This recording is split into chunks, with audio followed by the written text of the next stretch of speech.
All right, now what we're going to do is we're going to take a look at adding materials and textures to our scene super cool. We have not seen how to do this yet. We've only added materials in the past, but now we're going to add in a texture for the dirt. Now textures are like materials, but they're using images, so it's a lot more detail and looks cooler to do that. We're going to go to one of my favorite sites after blendermania3.com, and that is textures.com. And here you could sign up for a free account and download free textures for you. Have 15 credits free every day, I believe.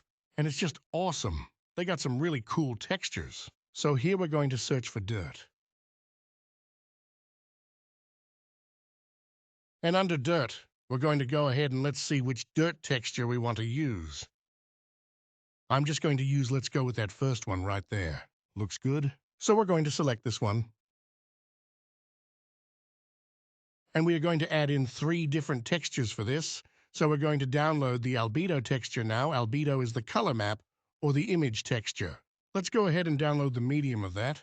We're also going to download the normal map and a normal map. I'll show you what it does. But normal map basically fakes lighting so that it looks like it has bumps and crevices and rises and low parts in the mesh. But it doesn't actually, it just fakes the lighting on the mesh with these different color values here. So let's download the medium of that. How cool is that faking stuff? Again, like I said, 3D is a lot of faking, and then we're going to download the roughness map, and this is basically where the speculatory or the shininess of the dirt is and where it's not shiny. Those download that as well. So once you have these 3, go ahead and shove them into a folder. Once you've done that, back in Blender. All right, let's do this. We're going to split. The viewport textures are exciting, ladies and gentlemen, and we're going to go over here. And what we're going to do first is go to the plane or the floor. We're going to add a new material. Let's name this floor. And then right here under base color instead of color, we want to put in that image texture. So we're going to click this little dot right there and go to image texture and then click on open and go ahead and find wherever you have that image texture that we downloaded. And we're going to download or upload or open the albedo texture, which albedo is basically just the color map or the texture map. Now, of course, it looks like nothing's happened because we need to go into material shading mode and boom, look at that. We have a very, very shiny flat dirt, and that's where the other images come in. You got it. To add the other images, what we're going to do is we're going to go to the shader editor over here. We're going to go to Carter Editor and hit the key to go ahead and close out the properties. Now, this can look overwhelming at first, but basically, just like the graph editor is a visual representation of the key frames, the shader editor is a visual representation of all these values and notes. These are called notes right here. So these go into one another. You could see that we have the principal BSD shader, which is what we have here. And then next to it, we have the texture, which is right here, the image texture that we added here. And then we have a material output, so it outputs the material. If we disconnect this, you can see there's no more output. So we could connect these by left-clicking and connecting the little dots or the inputs and outputs. So what we want to do is remember that image that we downloaded. It was a roughness image right here. Roughness.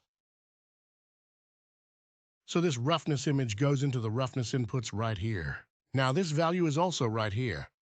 If you remember in one of the first videos we changed the roughness. And this is basically the shininess or non-shininess of the object. So at 0, that's very interesting. And it kind of looks like chocolate. Oh, the caterpillar going through chocolate? Another great idea. I don't know why I picked dirt, actually. I mean, cheese and chocolate already sounds like better ideas for the caterpillar to go through anyways. At 0, it's very shiny and not, yeah, very shiny and no roughness, and at 1, as a lot of roughness and not shiny at all. So this image, but again, it goes on the whole plane, or both of these values, whether it's at 0 or 1, affects the whole plane. But on the dirt, there's parts that are going to be shiny and parts are not going to be shiny. And so this image right here has black and white values. The white values will have a higher shininess, and the dark values will have less shininess to them. So again, it will play around with the values, and based on the colors, it will assign it a value. So let's go here at Shift. We're going to add in a texture node and select Image Texture right there. And you can see this is the same as the other one. We're going to click open and go ahead and open that roughness image, and we're going to change this to non-color data from our B stands for red, green, and blue. So that's a color image like this. First one, non-color, means black and white, which this is. If we select the color output right here and plug it into the roughness input right here, check it out. It's very, very subtle, especially with dirt. But now it will basically have different shininess. Two parts of it, and other parts will have less shininess to it. Again, it's really subtle, but it will really bring it together once we add in the third image. And that is the normal map now, normal map. If we had Shift, add in another texture, image, texture right here. Man, why can I never find that and click open? We're going to select the normal map and make this a non-color data as well. And now if we select the color output and put it into the normal, check it out. It's now made. It's all bumpy and stuff, but we need to add in another one because connecting a yellow value into a purple or blue value right away is usually not the best. So we need a hit shift, a go to vector, and select normal map, and just drop that in between right there and check that out. The normal maps are amazing.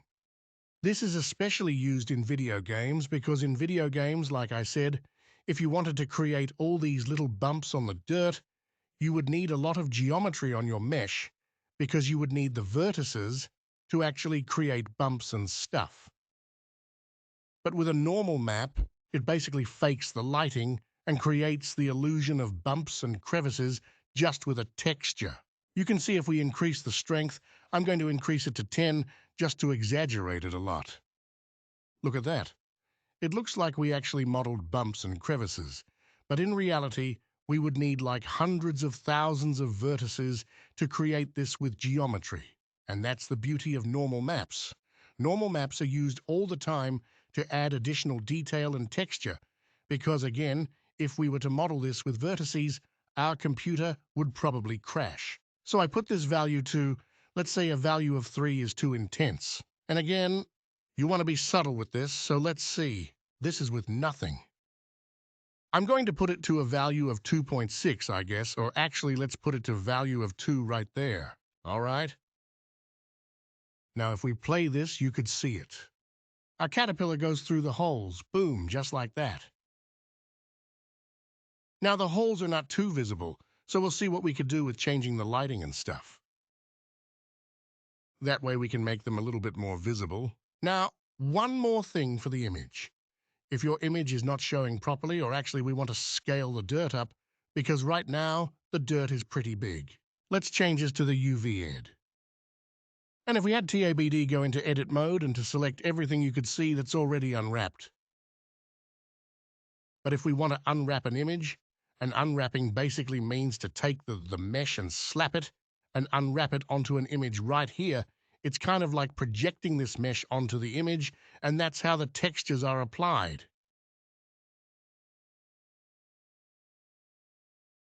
We can hit you and unwrap, and you will see that unwraps the image like that. If we hit you, we have different options we could project from view, and you could see like this, it's projected from the view. However, when you unwrap it like this, it really stretches it because, again, we projected it from this view. So it kind of doesn't project it. Good. Let's hit 7 to go into Top View tab to go into Edit mode. And if we hit you and unwrap right there, it will unwrap it like this. And it's a little bit distorted right there, as you can see. However, it looks fine right here because the distortion comes from the extrusions that we did. However, I just want to hit you and project from view, and that way it's more evenly unwrapped. And now the cool thing we could do if we want, because this image is seamless. If we go here, we could see right here it says where say seamless says right here seamless. Now seamless means that we could go here. And because the dirt is so big right now, we don't want it that big. We could hit A to select everything here and S to scale it up. And you could see as you scale it up, it scales up the texture here and makes the dirt a lot smaller. And because it's seamless, there is no repeating seams that you see on the texture. You will see if you try to use other textures are not seamless. You will start to get a seam in your texture where the image repeats, because in reality, right here, it doesn't show anything. But this little image is repeating itself infinitely, all in this empty space. So let's scale it up a little bit so that our dirt is not so big. Alternatively, you could scale it way down, so it is really big, but then it just looks bad. All right, and there we go. How cool is that? Super cool. Now you could see, because we projected it from the view, that the texture on the holes right here is actually distorted, because the view of these vertices or these faces right here from the top is not really a good view to be in. To project it from, you would have to be more to the side like that to project it, and you could use cylinder projection with these ones right here.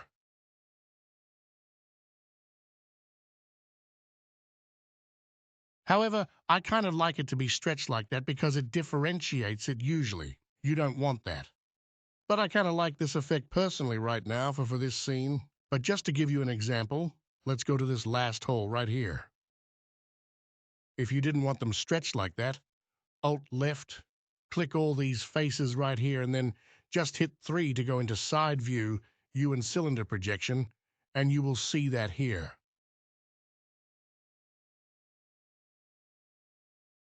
In the UV ed, it projects it like a cylinder. And now if I zoom into here,